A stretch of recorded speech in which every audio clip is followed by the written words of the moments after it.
Welcome to teams kitchen secrets. ഇന്ന് ഞാനൊരു fish കറിയാണ് ഉണ്ടാക്കുന്നത്. അപ്പം ഞാൻ 1 കിലോ മീൻ ഇതുപോലെ കഴുകി നല്ല വൃത്തിയാക്കി വെച്ചേക്കുവാണ്. ഒരു 10-12 വെളുത്തുള്ളി ചതച്ച് വെച്ചിട്ടുണ്ട്. നല്ലൊരു വലിയ പീസ് ഇഞ്ചി ചതച്ച് വെച്ചിട്ടുണ്ട്. പിന്നെ കുറച്ച് കാന്താരി, ഒരു 10-12 കാന്താരി ഉണ്ട്. കാന്താരി ഇല്ലാത്തവര് ഒരു 3-4 പച്ചമുളക് ഇടാവേ. പിന്നെ ഒരു ടൊമാറ്റോ. പിന്നെ ഞാൻ പുളിക്ക് ഇവിടെ ഇടുന്നത് പകുതി മാങ്ങ ഞാൻ എടുക്കുന്നുണ്ട്.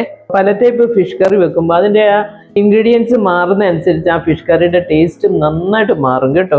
ഇപ്പം ഞാനിവിടെ ചെയ്യുന്നത് മാങ്ങ, പിന്നെ ഒരു ടൊമാറ്റോ, വാളൻപുളി, സാമ്പാർ പുളി എന്നൊക്കെ പറയും, നമ്മൾ സാമ്പാറിനകത്തൊക്കെ ഉപയോഗിക്കുന്ന പുളിയാണ്. ഇനി നമുക്ക് വേണ്ടത് പൊടികളാണ്. ഞാനൊരു 3 ടേബിൾ സ്പൂൺ കാശ്മീരി ചില്ലി പൗഡറും 1 table spoon chilli powder, 1/2 teaspoon മഞ്ഞൾ പൊടി, 1/4 ടീസ്പൂൺ കായപ്പൊടി, ഇത്രയാണ് പൊടികൾ വേണ്ടത്. ആ പൊടികൾ നമ്മൾ ഒരു സ്വല്പം വെള്ളം ഒഴിച്ചൊന്ന് കുതിർത്ത് വെക്കും കേട്ടോ.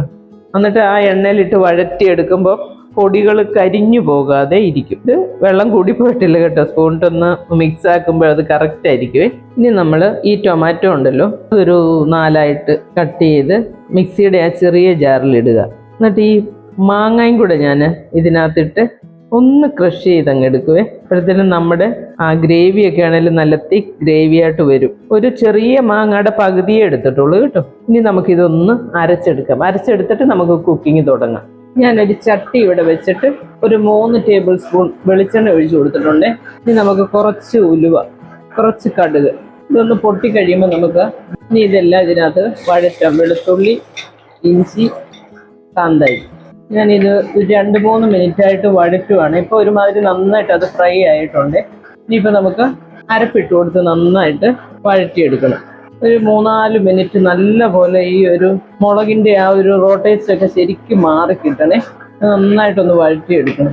എൻ്റെ ചാനലിൽ ഞാൻ പല ടൈപ്പ് ഫിഷ് കറി ഇട്ടിട്ടുണ്ട് കേട്ടോ. ഓരോ ഫിഷ് കറിക്കും ഓരോ വ്യത്യാസങ്ങളുണ്ടാവുമേ. അതിൻ്റെ ആ ഇൻഗ്രീഡിയൻസ് ഒക്കെ മാറുമ്പം നമ്മുടെ ആ ടേസ്റ്റും നന്നായിട്ട് മാറി മാറി വരുവേ.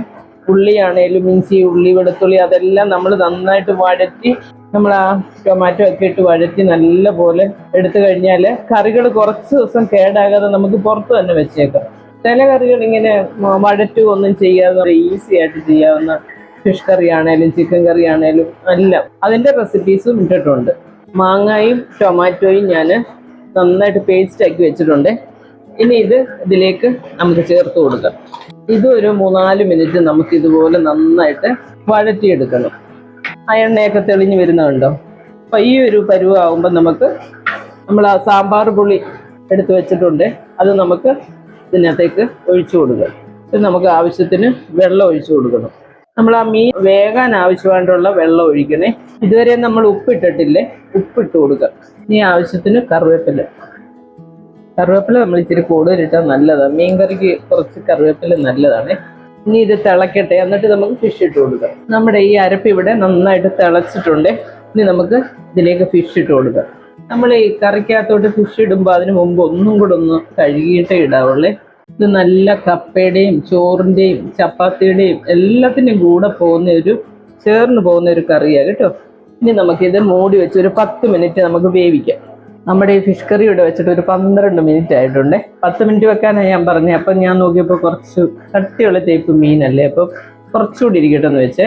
അങ്ങനെ 12 മിനിറ്റ് ആയി. ഇനി നമുക്ക് അടച്ചു വെച്ചിട്ട് ഒരു 5 മിനിറ്റ് സിമ്മിൽ വെച്ചേക്കണേ. അപ്പോഴത്തേനും നമ്മുടെ മീൻ കറി നല്ല സെറ്റായിട്ട് വരും. നമ്മുടെ ഫിഷ് കറി ഇവിടെ റെഡി ആയിട്ടുണ്ട്. നല്ല ചൂട് കപ്പ, ചോറ്, പിന്നെ പുട്ടിൻ്റെ കൂടെയൊക്കെ ഇഷ്ടമുള്ളവർക്കുണ്ടല്ലോ. എൻ്റെ മക്കൾക്കൊക്കെ ഭയങ്കര ഇഷ്ടമാണ് പുട്ടും മീൻ കറിയൊക്കെ. നിങ്ങൾ ഉറപ്പായിട്ട് ഒരു പ്രാവശ്യമെങ്കിലും ഇതൊന്ന് ട്രൈ ചെയ്യണം കേട്ടോ. മാംഗോ, സാമ്പാർ പുളി, പിന്നെ ടൊമാറ്റോ, അത് 3ഉം കൂടെ ചേരുമ്പോൾ ആ ഒരു ടേസ്റ്റ് ഉണ്ടല്ലോ, നല്ല അടിപൊളി ടേസ്റ്റാണ് കേട്ടോ. അപ്പോഴാണ് ഞാൻ നിങ്ങൾക്കും കൂടി ഇത് കാണിച്ചു തരാമെന്ന് വിചാരിച്ചത് കേട്ടോ. കറിവേപ്പില ഈ ഫിഷ് കറിക്ക് എപ്പോഴും നല്ലതാണ് കേട്ടോ. അതിൻ്റെ ആ ഒരു ഫ്ലേവർ അങ്ങോട്ട് ഇറങ്ങുമ്പോൾ ഉണ്ടല്ലോ, ഇതുപോലെ ഈ പിന്നെ കറിയൊക്കെ ആയി കഴിയുമ്പോൾ നമ്മൾ 2 തണ്ട് കറിവേപ്പിലയും കൂടി ഇട്ടിട്ട് അടച്ച് വെച്ചേക്കണം. ഇന്നിപ്പോൾ ഒരു ഗ്രേവി ഒരു സ്വല്പം ഉണ്ട്. പക്ഷെ നാളെ നമ്മൾ ഇത് ഈ ചട്ടിയിൽ തന്നെ വെച്ച് രാവിലെ ഒന്ന് തിളപ്പിച്ച് അതിൻ്റെ ആവിയെല്ലാം കളഞ്ഞ് അടച്ച് വെച്ചാൽ മതി. അപ്പോൾ 2-3 ദിവസം ഇത് പുറത്തിരുന്നോളും, കുഴപ്പമൊന്നുമില്ല കേട്ടോ. അപ്പോൾ അന്നത്തെ ദിവസം കൊണ്ട് തന്നെ തീരുവാണെങ്കിൽ എങ്ങനെ വിളമ്പിയാലും കുഴപ്പമില്ല. അല്ലാതെ നമ്മൾ സൂക്ഷിച്ച് 2-3 ദിവസത്തേക്കൊക്കെ വെച്ചേക്കുന്നതാണെങ്കിൽ നമ്മൾ സൈഡിൽ നിന്ന് എടുക്കുക.